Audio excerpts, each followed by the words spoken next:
அன்று பேசியது என்ன, இன்று பேசுவது என்ன என்கிற தலைப்பில் முரசொலி நாளேடு வெளியிட்டுள்ள தலையங்கத்தில், விஜய் முதலமைச்சரானது முதல் பாலியல் வன்கொடுமைகள் அதிகம் நடப்பதாகவும், இதை தடுக்க 1 மாதம் கழித்து சிங்கப்பெண் படை என்ற திட்டத்தை விஜய் தொடங்கியிருப்பதாகவும், ஆட்சிக்கு வந்ததும் போட்ட முதல் கையெழுத்தை நடைமுறைப்படுத்தவே அவருக்கு 30 நாள் ஆகியிருப்பதாகவும் தெரிவித்துள்ள முரசொலி நாளேடு, ஆமை வேகத்தை விட மோசமான வேகத்தில் அவர் ஆட்சி போய்க் கொண்டிருப்பதாகவும் விமர்சித்துள்ளது.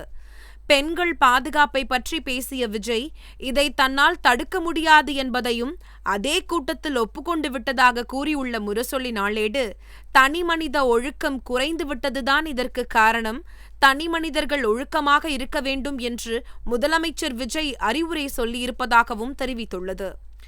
நான் பதவியேற்ற அடுத்த நொடி முதல் எந்த குற்றச்சம்பவமும் நடக்காது என்று சவால் விட்ட விஜய் எதனால் பதுங்குகிறார் என்றும், ஏன் நாக்கு வேறு பக்கமாக போகிறது என்றும் முரசொலி நாளேடு கேள்வி எழுப்பியுள்ளது. திமுக ஆட்சியின் போது என்னவெல்லாம் பேசினார் விஜய்?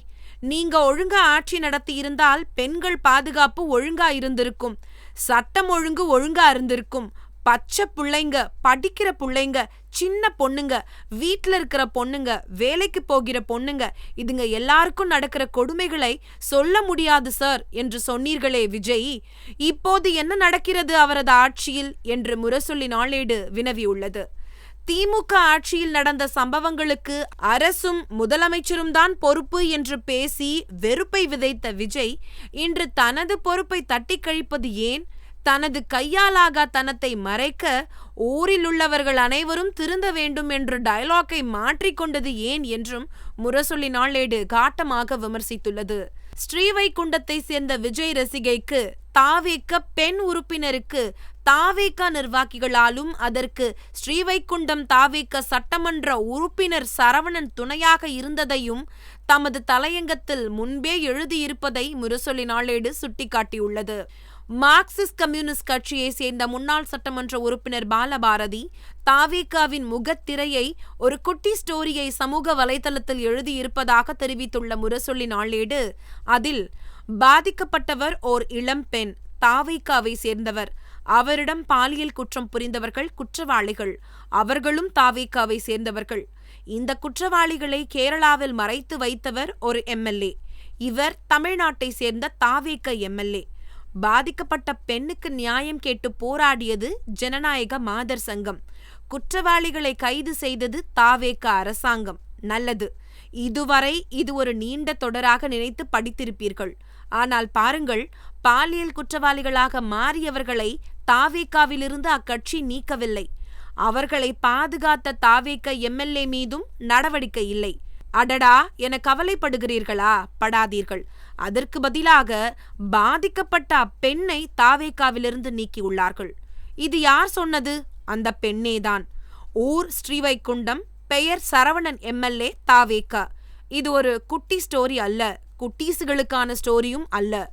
பெண்கள், குழந்தைகள் மீதான பாலியல் துன்புறுத்தலுக்கு எதிராக ஓடி ஓடி ஊடகங்கள் வாயிலாக உழைத்தவர்கள் இப்போது கண்ணு கெட்டிய தூரம் வரை காணவே இல்லை என்று பாலபாரதி எழுதியிருப்பதாக தெரிவித்துள்ள முரசொலி நாளேடு, இதுதான் பாலியல் வன்கொடுமைகளுக்கு எதிராக விஜய் எடுக்கும் நடவடிக்கைகளின் லட்சணம் என்று சாடியுள்ளது.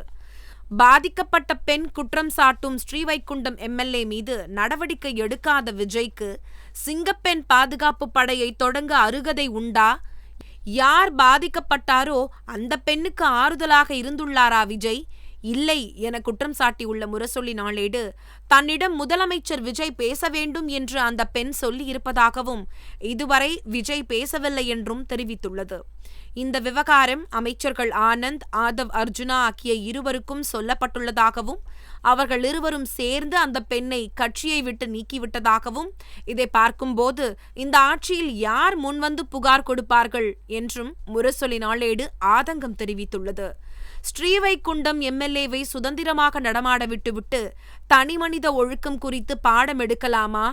உண்மை குற்றவாளியை காப்பாற்றி வைத்துக் கொண்டு சிங்கப்பெண் படையால் என்ன பயன் என்றும் முரசொலி நாளேடு அடுக்கடுக்காக கேள்வி எழுப்பியுள்ளது. பாலியல் வன்கொடுமையை தடுக்கப் போவதாக உண்மையில் நினைத்தால் ஸ்ரீவைகுண்டம் எம்எல்ஏ சரவணன் பதவி பறிக்கப்பட்டு அவரும் கைது செய்யப்பட வேண்டும் என்று வலியுறுத்தியுள்ள முரசொலி நாளேடு, அதற்கு முதலமைச்சர் விஜய் தயாரா? இதை செய்யாமல் பெண் போலீசாருக்கு சீருடையை மாற்றிவிட்டதால் எதுவும் சீராகி விடாது என்றும் காட்டமாக தெரிவித்துள்ளது. சூலூர் விவகாரத்திலும் தாவேக ஆட்சி முறையாக நடக்கவில்லை என்று குற்றம் சாட்டியுள்ள முரசொலி நாளேடு, 10 வயது சிறுமி பாலியல் வன்கொடுமைக்கு உள்ளாக்கப்பட்டு கொலை செய்யப்பட்டார். உங்க குழந்தை உயிரோடு இருக்கிறது என்று போலீசார் அந்த குடும்பத்தினரிடம் சொன்னார்கள். பிறகு குழந்தை இறந்துவிட்டது என்று சொன்னார்கள். சிறுமியின் அம்மாவுக்கு தெரியாமல் சிறுமியின் உடலை சேலத்துக்கு கொண்டு வந்து எரித்து விட்டதாகவும் தெரிவித்துள்ளது. இதையெல்லாம் சிறுமியின் அம்மா பேட்டியாக கொடுத்ததாகவும், உடனே அந்த அம்மா மீதே தவறான செய்திகள் பரப்பப்பட்டது. விஜய் வாரியர்ஸ் சமூக வலைதளங்களில் சிறுமி குறித்தும் அவரது அம்மா குறித்தும் எழுதியவை அருவருப்பானவை என்றும் முரசொலி நாளேடு தெரிவித்துள்ளது.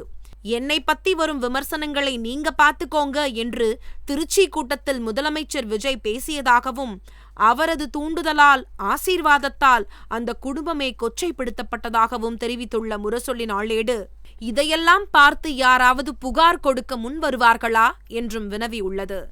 சூலூர், ஸ்ரீவைகுண்டம் ஆகிய இரண்டும் விஜய் ஆட்சி மிக மிக மோசமான ஆட்சி என்பதற்கு உதாரணங்களாகும் என்று குறிப்பிட்டுள்ள முரசொலி நாளேடு, இந்த ஆட்சியில் பாதிக்கப்பட்டவருக்கு நீதி கிடைக்காது, அதனால்தான் தனது பொறுப்பை தட்டிக் கழிக்கும் வகையில் தனிமனித ஒழுக்கம் முக்கியம் என்று தத்துவம் பேச விஜய் தொடங்கியிருப்பதாக கூறி முரசொலி நாளேடு தலையங்கத்தை நிறைவு செய்துள்ளது.